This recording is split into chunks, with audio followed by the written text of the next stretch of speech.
नमो तस्स भगवतो अरहतो सम्मा सम्बुद्दस्स।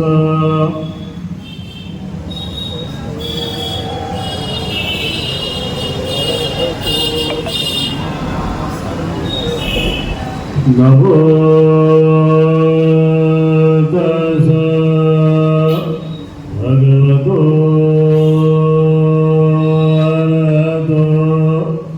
अरहतो सम्मा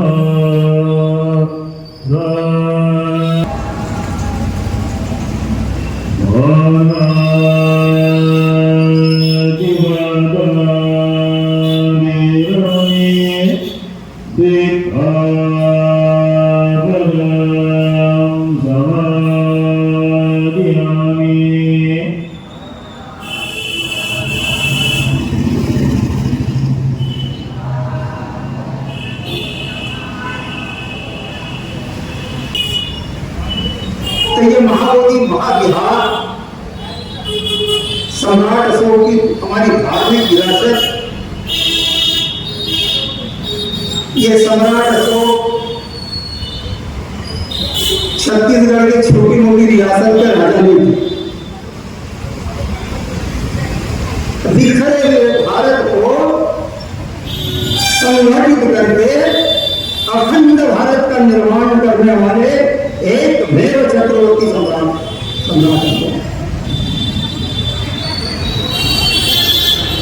जिनकी जब अश्व सेनाएं निकलती थी, गज सेनाएं निकलती थी, पैदल सेनाएं निकलती तो धरती में कंपन होता। ऐसा शक्तिशाली महान सम्राट अशोक कलिंग विजय के बाद शस्त्रों को डाल दिया। वहां पर कत्लेआम, उस युद्ध में मारे गए अंग भंग हुए लोगों को देखा। जब सम्राट उस युद्ध भूमि में जब युद्ध के बाद देखने गए तो उनके पांव भी रक्त से घुटने तक अंदर चले गए थे। इतना रक्त बहा कलिंग।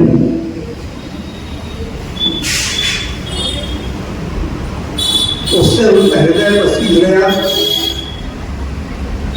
उन्होंने सोच लिया कि अब मैं युद्ध बिल्कुल नहीं करूंगा। इसी चिंतन में बैठे रहे। एक दिन पाटलिपुत्र के सड़कों से, पटना जिसका ये पटना कहते हैं ना, ये उसका पुराना नाम पाटलिपुत्र। तो अपने महल के झरोखे से खड़े होकर कुछ सोच रहे तो कुछ भिक्षु वहां से गुजरे।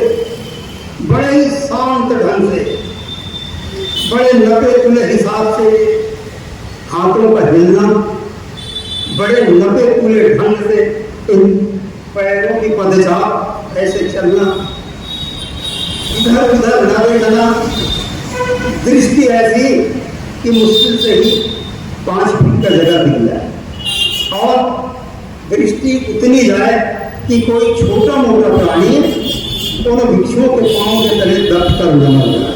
उनका मन पुलकित हो गया, प्रसन्न हो गए। दूसरे दिन पुनः झरोखे से बैठकर चिंतन मनन कर रहे थे। फिर देखा कि 8-10 बौद्ध भिक्षुओं का एक झुंड पाटलिपुत्र की सड़कों पर शांत पूर्वक जैसे पहले दिन भ्रमण कर रहा था, उसी तरह भ्रमण करने। प्रहरियों को उन्हें आदेश दिया कि वो बौद्ध भिक्षुओं को बुला कर लाओ महल में। बेचारे बौद्ध भिक्षु घबरा गए, ये चंड अशोक बुला रहे, हमने तो कोई अपराध किया नहीं, पता नहीं क्या सजा दे बैठे। मन में डर, क्योंकि जानते थे कि अशोक को चंड अशोक भी कहा करते थे, क्योंकि बड़ा चंडाल बना था उसके पास जब बौद्ध नहीं बना था।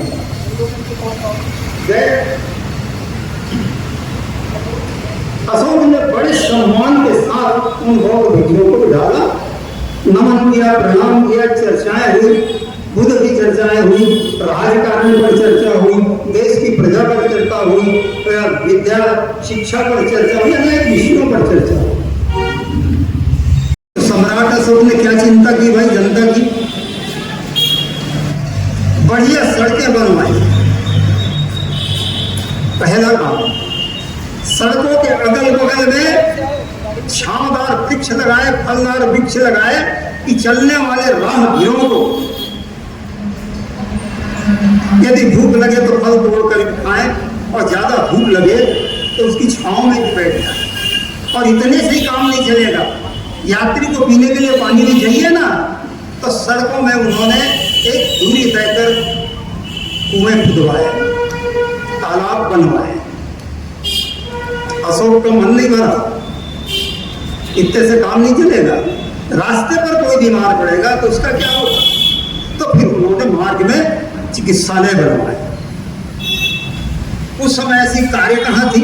नहीं थी। या तो पैदल यात्रा करो, या तो घोड़े पे करो, जो और ज्यादा पैसे वाला है तो हाथी पर भी यात्रा करते थे, है ना।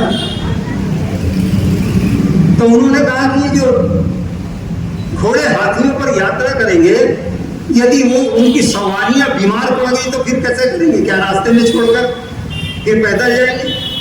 नहीं। तो उन पशुओं के भी इलाज के लिए सम्राट अशोक ने चिकित्सालय बनाए। बताइए, इस भारत का महान सम्राट अपने देश को, प्रजा को सुख रखने के लिए, सुखी रखने के लिए कितना त्याग करता है।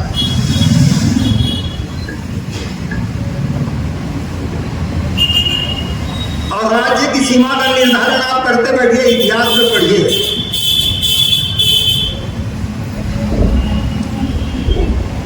भारत का विभाजन होने के बाद पाकिस्तान बन गया। पाकिस्तान में कंधार जिसको हम कहते हैं चला गया, बलूचिस्तान का एरिया चला गया, अफगानिस्तान का एरिया चला गया, तक्षशिला का एरिया चला गया। ये सम्राट अशोक के राज्य सीमा में हुआ करते थे। सम्राट अशोक के समय आंध्र से केरल तक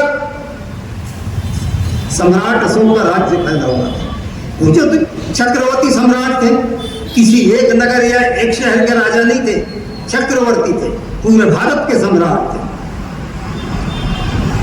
इससे भी मन को संतुष्टि नहीं मिली, अपने बेटे बेटियों को बुलाया, साथ में बिठाला, महेंद्र और संघमित्रा को। कहते मैं तो राजपाट छोड़ दिया, क्योंकि जनता का धन था, इसलिए मैंने जनता के हित में लगाना शुरू कर दिया। तुम्हारे पास कोई योजना हो तो बताओ। अब बच्चे क्या योजना बताते? बच्चे तो पिता का काम देखकर प्रसन्न हो रहे थे कि एक हमारा पिता जो थोड़ी थोड़ी बात पर अपराधियों को प्राण दंड दिया करता था, वो उन अपराधियों को भी क्षमा करके उनको अच्छे रास्ते पे ला रहा था। हमारा पिता तो बहुत अच्छे काम में चल रहा है। तो वो बच्चे अपने पिता के काम से प्रभावित हुए और कहते हैं कि पिताजी, जिस काम में आप लगे हैं, हमारी इच्छा है कि हम आपके काम में सहयोग करें। सम्राट अशोक बोलते हैं, एक बात सुनो, मेरी तुम पर कोई जबरदस्ती नहीं, स्वतंत्र हो अपना निर्णय लेने के लिए। तो उस समय के जो राजा थे श्रीलंका के, महेंद्र और संघमित्रा की वार्तालाप से बहुत प्रभावित हुए और वो बोधि वृक्ष श्रीलंका के अनुराधपुर में लगाया गया। आज भी वो पेड़ है। लंका का बहुत बड़ा शहर है नागपुर। जिस प्रकार श्रावस्ती में भगवान बुद्ध के सेवक आनंद ने जो बोधि वृक्ष लगाया, जिसको लोहे के खंभे लगा कर अभी यानी उसको सुरक्षित किया जा रहा है, और इसीलिए उस वृक्ष का नाम आनंद बोधि वृक्ष पड़ा। तो भारत से सम्राट अशोक के बालक बालिका श्रीलंका गए, वहां बोधि वृक्ष की स्थापना की। अनुराधपुर आज भी बौद्ध धर्म का बहुत बड़ा केंद्र है। वहां के केलिनिया शहर में विद्यालंकार परिवेणी की यूनिवर्सिटी है, आज भी है। उस यूनिवर्सिटी को जब भारतीय विद्वानों की जरूरत पड़ी, अभी हाल की बात, तो उन्होंने यहाँ के बौद्ध समितियों को लिखा, महाबोधि सोसाइटी ऑफ इंडिया को लिखा कि श्रीलंका में हिंदी पढ़ाने वाले, यूनिवर्सिटी की बात कर रहा हूं, स्कूल की बात नहीं कर रहा, ये जानने की कोशिश करना चाहिए कि बुद्ध का धर्म उस समय भी पूरी तरह समाप्त नहीं हुआ था, और आज तो उसकी गति बढ़ गई ना, अब कहां समाप्त होने वाला है। राहुल संकृतैन जी प्रकांड विद्वान, भारत के 37 भाषाओं के जानकार और कम से कम 37 भाषाओं में साहित्य की रचना करने वाला आदमी विश्व में आप खोज के मेरे को बताऊं कि नहीं जी ये भी है, उसका भी नाम लो। महापंडित राहुल संकृत्यायन बौद्ध भिक्षु, वो श्रीलंका गए, विद्यालंकार परिवेण में संस्कृत विभाग के अध्यक्ष बने। उन्हीं के मित्र पूज्य बदंत आनंद कौशल्यायन जी, जिन्होंने बहुत सा समय इस महाबोधि महाविहार को प्राप्त करने के लिए आंदोलन में लगाया, और वो हिंदी के भी बहुत बड़े साहित्यकार थे।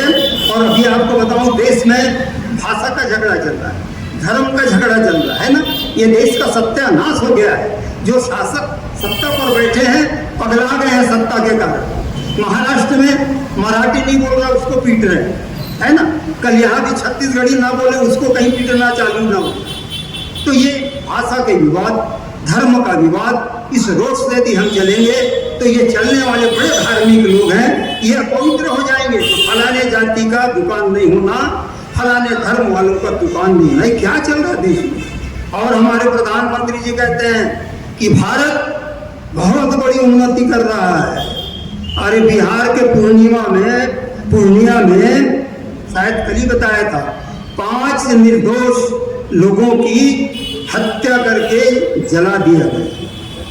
आप कहते देश बहुत आगे जा रहा है।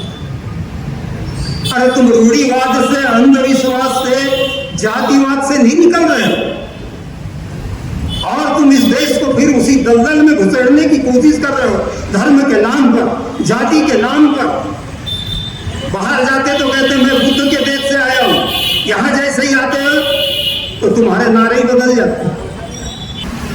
जिसे हम चातुर्मास कहते हैं, जैन धर्मावलंबी भी उसे चातुर्मास कहते हैं, और सरल भाषा में उपासक उपासिकाओं को समझाने के लिए हम वर्षावास कहते हैं। तो इस वर्षा के दिनों में ही तो भगवान बुद्ध ने अपने 5 परिवारिकों को उपदेश दिया।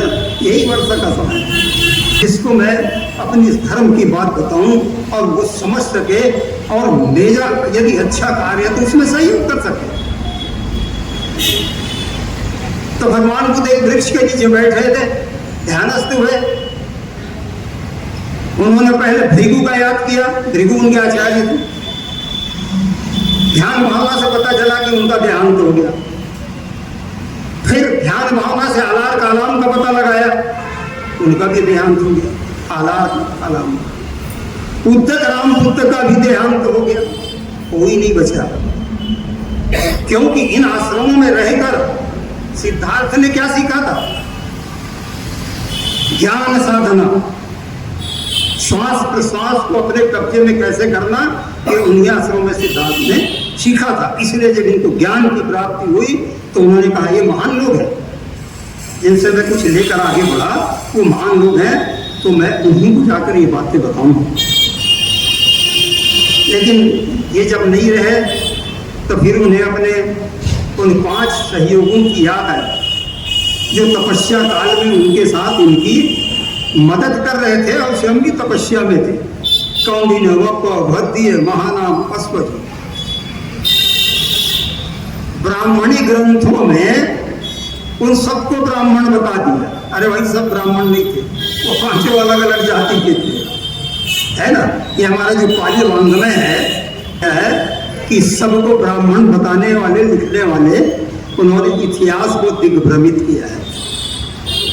उनसे चर्चा होती है और बैठ जाते हैं, और आषाढ़ पूर्णिमा के दिन, आज ही के दिन धम्मचक्र अवतरण होता है। तो हम कितने भाग्यशाली कि बाबा साहब ने बहुत धर्म दिया, तो आज हम बुद्ध को जानने लगे, आज हम धम्मचक्र क्या है उसको जानने लगे, वर्षावास चातुर्मास है क्या जाता है ना, जानने लगे, उपोषद क्या है जानने लगे। तो बाबा साहब ने हमको ज्ञान का भंडार दिया कि नहीं। महासागर है बुद्ध धर्म। अब महासागर के पास भी जाके आप एक बूंद पानी नहीं पी सकते तो मेरा और आपका दुर्भाग्य है। और आज का जो उद्देश्य है, मैं अपने विचारों से इस काले कानून का विरोध करूंगा। और साथियों, आज लगभग 10वां दिन है और आज मैं यहाँ उपस्थित हुआ हूँ और मैं अपने शब्दों के माध्यम से विरोध प्रदर्शन करूंगा। आज मेरे साथी लोग 10 दिन से इस धरना प्रदर्शन में उपस्थित होने जा रहे हैं और आज मैं भी इस बीटी एक्ट के विरोध के लिए मैं आसियन लेकर जा रहा हूं। तो मेरे दोस्त ने कहा, सर ये बीटी एक्ट क्या होता है, क्या चीज है? कुछ मेरे साथी भी होंगे जिनको बीटी एक्ट नहीं समझ में आया होगा ये बीटी एक्ट क्या है। तो मैं अपने दोस्तों को बीटी एक्ट बताया कि बीटी एक्ट 1949 में ये एक्ट बना और ये एक्ट जो महाबोधि विहार बोध गया का है उसके प्रबंधन के लिए एक कमेटी बनाई गई जिसका नाम है बेटी एक्ट 1949। अर्थात वह एक्ट 1949 में ही बना था, इसलिए बेटी एक्ट 1949 कहा जाता है। और उस एक्ट में मैनेजमेंट के लिए कमेटी बनाई जाती है और उस कमेटी में 9 सदस्य होते हैं। साथियों, मैं अपने दोस्तों को बता रहा था, उस 9 सदस्य में 4 सदस्य हिंदू धर्म के होते हैं और 4 सदस्य बौद्ध धर्म के अनुयायी या भंते जी, कोई भी हो सकता है। और एक जो जिले का डीएम होता है, कलेक्टर, वो पदेन अध्यक्ष होता है। वहाँ की राज्य सरकार होती है और वो राज्य सरकार ही 8 लोगों को मनोनीत करता है और पदेन कलेक्टर वहाँ का अध्यक्ष होता है। साथियों, एक और बात बताऊं आपको, जो अध्यक्ष होता है 9वां सदस्य, वह हिंदू धर्म से बिलोंग करने वाला जो कलेक्टर होता है वही उसका 9वां सदस्य होता है। जो तत्कालीन वहाँ की सरकार होती है वो किसी सदस्य को अध्यक्ष बनाकर हिंदू धर्म से आने वाले व्यक्ति को वहाँ अध्यक्ष बनाने का कोशिश करता है और 9वां सदस्य नियुक्त करता है। इस प्रकार बहुमत जो होता है वह 9 लोगों में 5 लोग हिंदू धर्म के होते हैं। तो मेरे दोस्तों को बीटी एक्ट के बारे में बताया और उनसे पूछा, मैं इसी बीटी एक्ट का विरोध करने जा रहा हूं, तो क्या गलत करने जा रहा हूं? तो मेरे दोस्त ने कहा, ये तो बहुत अन्याय है सर, ये तो बहुत अन्याय है, बहुत गलत बात है। तो मैं जो यहाँ आसपास में सुन रहे हैं, मेरे माइक्रोफोन से जहां तक आवाज जा रही है, उनसे पूछना चाहूंगा, क्या बीटी एक्ट गलत नहीं है? साथियों, आप चिंतन करिए, मनन करिए और अपने बहुत इधर उधर तराशिए और देखिए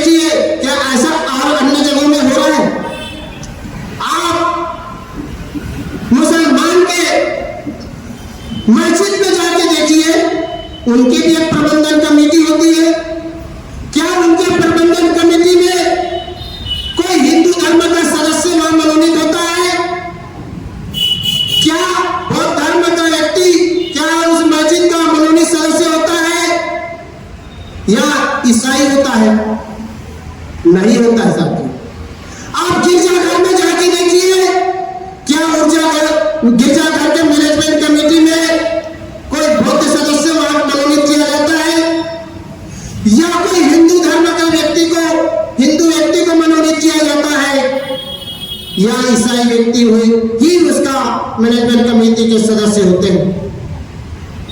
उसी प्रकार गुरुद्वारे में जाके देखिए, वहां भी साथियों वहां के मैनेजमेंट कमेटी का सदस्य भी गुरुद्वारे के मानने वाले लोग ही होंगे। जहां तक साथियों आप हिंदू धर्म के देवी देवताओं में जो मंदिरें बने हुए हैं, जो 4 धाम बोलते हैं, पुरी धाम, द्वारका धाम, रामेश्वरम धाम, केदारनाथ धाम, क्या इनमें भी मैनेजमेंट कमेटियां होती है? क्या वहां होता है? क्या वहां बौद्धिस्ट लोगों को मनोनीत किया जाता है? क्या वहां मुसलमान भाई को मनोनीत किया जाता है? महाकालेश्वर में चले जाइए, क्या वहां होता है? साथियों हर जगह एक कमेटी बनती है, लेकिन उस कमेटी में पदेन कलेक्टर अध्यक्ष जरूर होता है, लेकिन अधिकतर वहां के मानने वाले हिंदू धर्म के मंदिरों में हिंदू धर्म के मानने वाले या उसके अनुयायी ही उस समिति के मेंबर होते हैं साथियों। लेकिन हमारे बौद्ध धर्म के जो तथागत गौतम बुद्ध जो बौद्ध धर्म के संस्थापक है, और उनके संस्थापक के याद में सम्राट अशोक ने उस महाबोधि विहार का निर्माण किया। साथियों महाबोधि विहार निर्माण आज से 250-260 ईसा पूर्व उस महाविहार का निर्माण किया सम्राट अशोक ने। क्या उस समय भी बीटी एक्ट लागू था? अब बीटी एक्ट किस परिस्थिति में बना उसके बारे में नहीं जाना है। और आपको ये भी मालूम है 1949 में इस देश की शासन सत्ता किन लोगों के हाथों में थी, और अधिकतर ज्यादा से ज्यादा समय तक किनके हाथों में थी, ये भी आपको मालूम है। इस देश में जब सम्राट अशोक इस भारत के राजगद्दी पर बैठा, तब वही सम्राट अशोक ने 84,000 बौद्ध स्तूप और शिलालेख का निर्माण किया। और उस सम्राट अशोक ने 84,000 स्तूप को निर्माण करने के लिए कोई थोड़ा बहुत तो धन नहीं लगा होगा। अपने राज्य का पूरा खजाना, आधा से ज्यादा खजाना, अपने संस्कृति और अपने इतिहास को बनाए रखने के लिए आधा से ज्यादा खजाना उन्होंने अपने बौद्ध धर्म के प्रचार और स्तूपों बनाने में लगा दिया। साथियों ये होती है राजसत्ता की ताकत। ऐसे ही ऐसा लगता है कि मैं वहां से समय चुरा के यहाँ पे आ सकता हूँ। 10 मिनट, आधा घंटा, 1 घंटा, 2 घंटा मैं यहाँ पे अपनी उपस्थिति दे देता हूँ। और मेरी यहाँ उपस्थिति देने का एक रीजन ये है कि मेरी गुड़िया अभी 8 साल की है। जब वो बड़ी होगी तो शायद वो मुझसे एक सवाल कर सकती है कि पापा जब महाविहार आंदोलन चल रहा था तो आप क्या कर रहे थे? और मैं उससे नजर मिला के ये बोल सकता हूँ, बेटा जब वो आंदोलन चल रहा था तो तेरा पापा भी उस आंदोलन का हिस्सा था। सारनाथ के पावन भूमि पर भगवान बुद्ध अपनी पैदल यात्रा करते हुए गए, तो जैसे ही भगवान बुद्ध जा रहे थे, 5 परिवार तक तो बैठे हुए दूर से देख रहे थे भगवान बुद्ध को। और देखने के बाद में वो 5 परिवार तक जो बोल रहे हैं कि देखिए वो आ रहा है पग भर कर, हम उसका कोई स्वागत नहीं करेंगे। वो क्या बोल रहे हैं 5 परिवार तक कि वो जो पग भर कर है, जो हमारे बीच में ग्रस्तों के बीच में भोजन करने का निर्णय ले लिया, वो पग भर आ रहा है, हम इनका कोई स्वागत सत्कार नहीं करेंगे। वो अगर आते हैं तो आने दो, बैठना है तो बैठेंगे, नहीं बैठना है तो चले जाएंगे। भगवान बुद्ध जान रहे थे उनकी मन की बातों को। जब वो पास में नजदीक गए, तो जैसे ही नजदीक पहुंचे तो पता नहीं ऐसा क्या उनको लगा कि उन्होंने जब तक पहले नकार दिया था कि हम इनका कोई स्वागत सत्कार नहीं करेंगे, लेकिन जैसे ही नजदीक में भगवान बुद्ध गए, उनका प्रकाश, उनका जो तेज देखकर वो जो प्राचीन परिवार है वो उनके कोई पानी ला रहा है, कोई फूल ला रहा है, कोई उनके लिए आसन बिछा रहा है, और बड़े श्रद्धा और भाव से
अपनी वाणी को विराम दूंगी।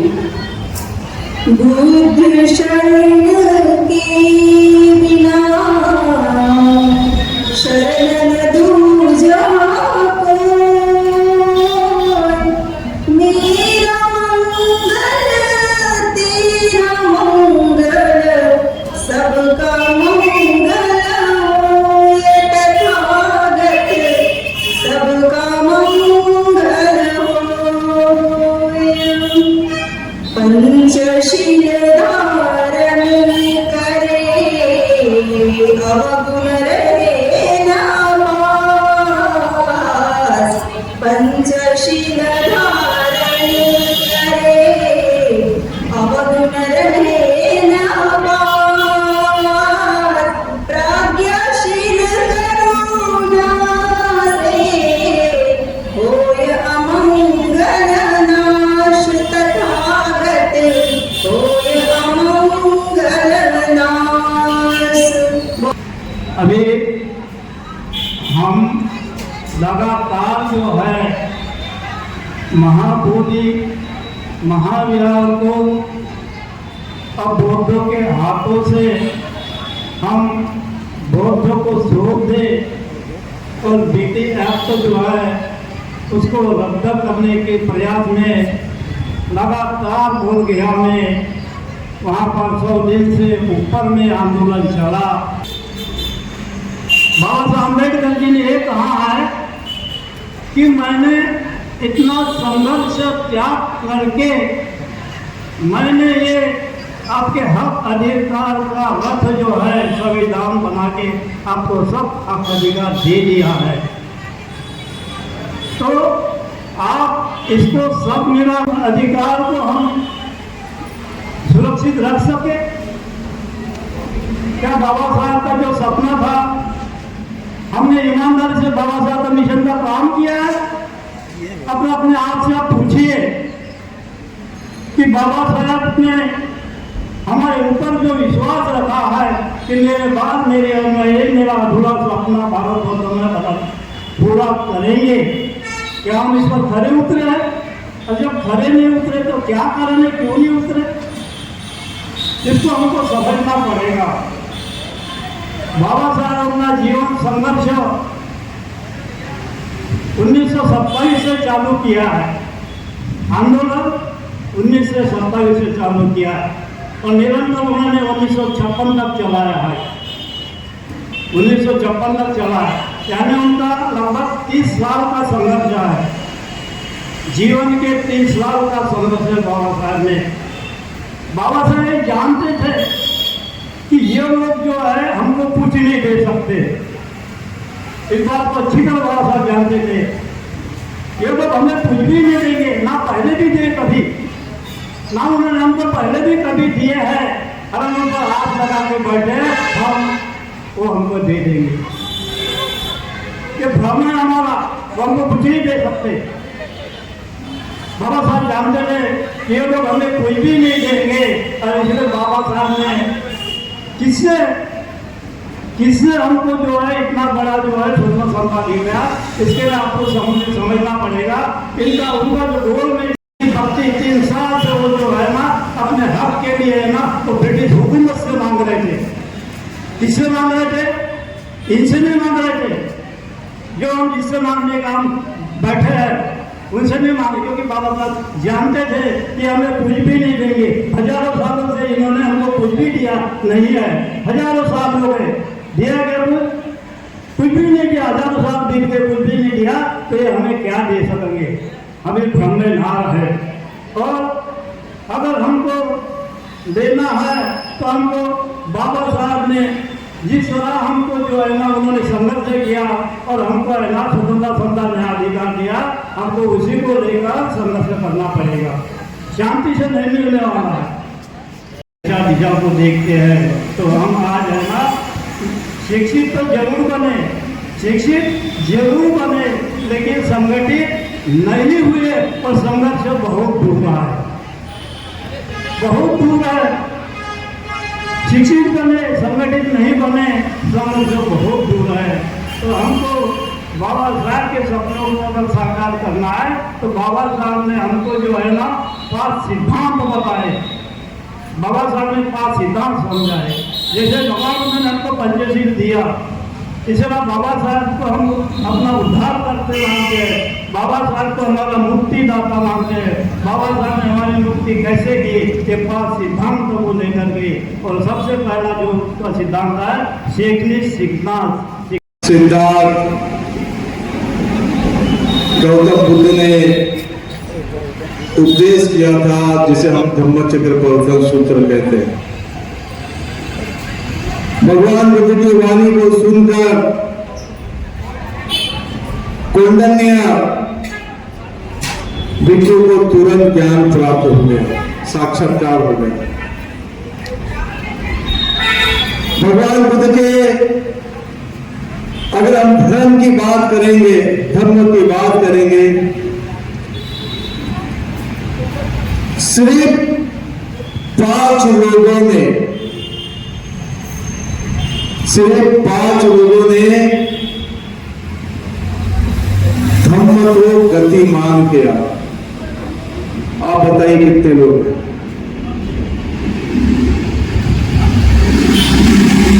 और उसके पश्चात भगवान बुद्ध को मिला के 60 लोग धम्म में आए। फिर अनवरत प्रक्रिया बढ़ते गई, भिक्षु संघ बढ़ते गया और पूरे विश्व में बुद्धदम फैल गया। सिर्फ 5 लोग। अभी यहां 100 से ज्यादा लोग बैठे हैं, लेकिन आज का दिन वर्षावास का दिन होता है। और ये वर्षावास क्या होता है? और भगवान बुद्ध ने वर्षावास के समय में क्या उपदेश किया? आज के दिन भगवान बुद्ध ने मैत्री की बात की थी। क्या बात की थी? कि अगर भिक्षु विचरण करेगा, अगर भिक्षु विचरण करेगा तो भिक्षु के विचरण करने से अनगिनत छोटे मोटे जीव जंतु का निधन होगा। अगर भिक्षु विचरण करेगा, सांप बिच्छू के काटने से भिक्षुओं का निधन होगा। तो भगवान बुद्ध ने उपदेश किया कि छोटे मोटे जीव जंतु का, उस प्राणी का प्राण बचे और भिक्षुओं का प्राण बचे। इसलिए भगवान बुद्ध ने वर्षावास का मार्ग बताया। लेकिन आज हमें, अरे जो धर्म के रास्ते में नहीं आ रहे, धर्म की लड़ाई नहीं लड़ रहे, तो हम जैसे लोगों को भिक्षुओं को सड़क में आने की जरूरत पड़ गई है। अगर ये जिम्मेदारी अगर आपने अपने कंधे में लिए होते तो हमारे जैसे भिक्षु सड़क पे आकर अपनी बात रखने की जरूरत नहीं पड़ती। लेकिन हमें महाबोधि महाविहार को बचाना है, और जब तक महाबोधि महाविहार नहीं बचेगा, अनवरत लड़ाई चलते रहेगी। महाबोधि महाविहार हमारा धरोहर है, संस्कृति है, इतिहास है, और संस्कृति, धर्म और इतिहास बचाने की लड़ाई में आज हम भिक्षु लोग सड़क पे हैं। जो अपने ऐशोआराम से जीवन जी रहे होंगे, उनके ऐशोआराम कितने दिन के होंगे, लेकिन आप मेरे साथ में सड़कों में संघर्ष कर रहे हैं, खंडे से खड्डा मिला के चले, आप लोगों को साधुवाद। बीटी एक्ट क्या है? हम अनवरत बीटी एक्ट के बारे में बोलते जा रहे हैं। अगर किसी को बीटी एक्ट की कॉपी चाहिए तो हम बीटी एक्ट की कॉपी भी आपको सौंप देंगे। लेकिन आपने अपने जिम्मेदारी को निभाने के लिए आगे आना चाहिए। मैं देख रहा हूं, मैं बोल नहीं रहा हूं, जीवन सुखी हो गया है, आप अमन चैन से जीवन जी रहे हैं, इसलिए आपको कोई ऐसी जरूरत नहीं पड़ रही है कि हमें BTAT को निरस्त करना है। अरे बड़े मुश्किल से अनागारी धम्मपाल जी के वजह से ये महाबोधि महाव्याप आपको मिल गया है।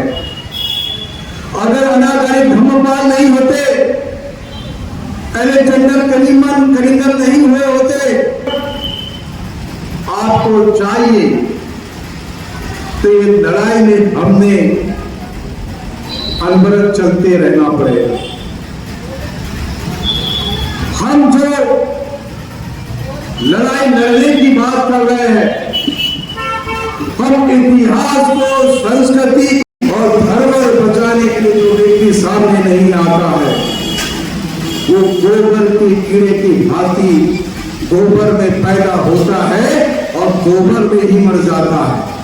हम गोबर के कीड़े नहीं बनना चाहते हैं, हम गोबर की कीड़े की भांति नहीं बनना चाहते हैं, हम क्रांतिकारी बनकर बनना चाहते हैं। और हम इस लड़ाई के लिए, आने वाले पीढ़ी के लिए ये लड़ाई निरंतर लड़ते रहेंगे। और लड़ने के लिए आप लोग, छत्तीसगढ़ के लोगों का जो भरपूर हमें साथ मिल रहा है, हम छत्तीसगढ़ के तमाम जिलों के सभी लोगों का साधुवाद करते हैं। ये संघर्ष जारी है। अगर तो महाबोधि महाव्याप वो हमारे कब्जे में नहीं की वजह से आज फंस गया है। बुद्ध जयंती के दिन ये सरकार, केंद्र सरकार और बिहार सरकार ने एक बहुत बड़ा षड्यंत्र रचा है। हमारे आंख के सामने जो मुस्लिम धर्म के जो राज्यपाल है, उस मुस्लिम धर्म के राज्यपाल के द्वारा महाबोधि महाव्याप के गर्भ में भगवान बुद्ध की प्रतिमा की तरफ में पीट कर जो अगरबत्ती लगाने का जो कुंड था, जो कालांतर में टूट गया, उसे शिवलिंग बताकर अनुष्ठान किया गया। बताइए, हमारे आंख के सामने हुआ और हम लोग इसलिए चुप बैठे हैं।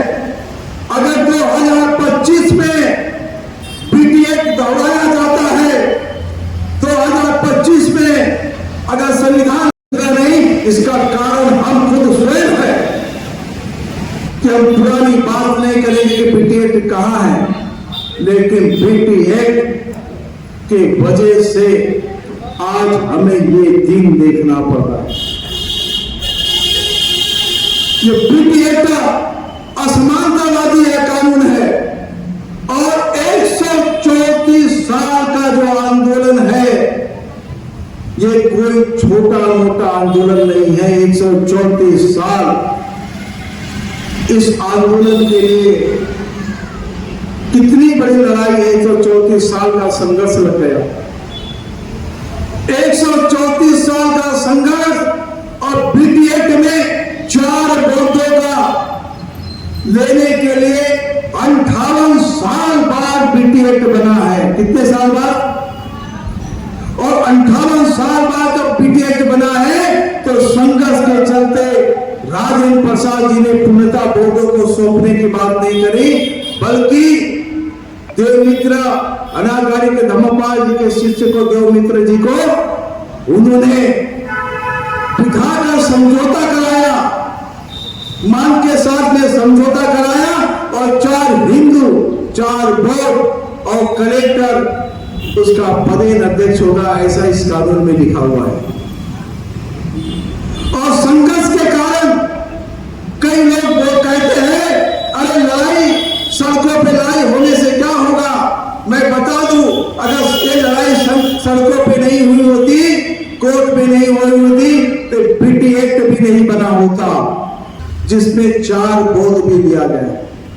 लेकिन ये 4 बौद्ध ये मुख्य बधिर है, ये 4 बौद्ध मुख्य बधिर है, ये कुछ बोलते नहीं है। ये राज्य सरकार के चुने हुए नुमाइंदे लोग हैं, जो चुप बैठे होते हैं और राज्य सरकार की, केंद्र सरकार की चापलूसी करते हैं कि उनका पद रेगुलर बढ़ाए रहे और बदकारे से चापलूसी करते हैं। इसलिए हम ये नहीं कहते कि दूसरे कानून की जरूरत है, हम तो ये कहते कि बीटी एक्ट पूर्णतः निरस्त किया जाए और हमको ट्रस्ट बनने का अधिकार हमको मिलना चाहिए। वो ट्रस्ट बनेंगे तो सभी राज्यों के प्रतिनिधि को हम लिया जाएगा, सभी राज्यों की प्रतिनिधित्व की बात होनी चाहिए। विदेशी लोगों का सब एक प्रतिनिधि इस आंदोलन, धरना आंदोलन में लोगों की संख्या बढ़ती जा रही है। पानी कितना भी, निसर्ग कितना भी पानी बरसाए, लेकिन आप लोग डटे हुए हैं, आंदोलन कर रहे हैं। छत्तीसगढ़ के कोने कोने में यह आंदोलन अनवरत चल रहा है।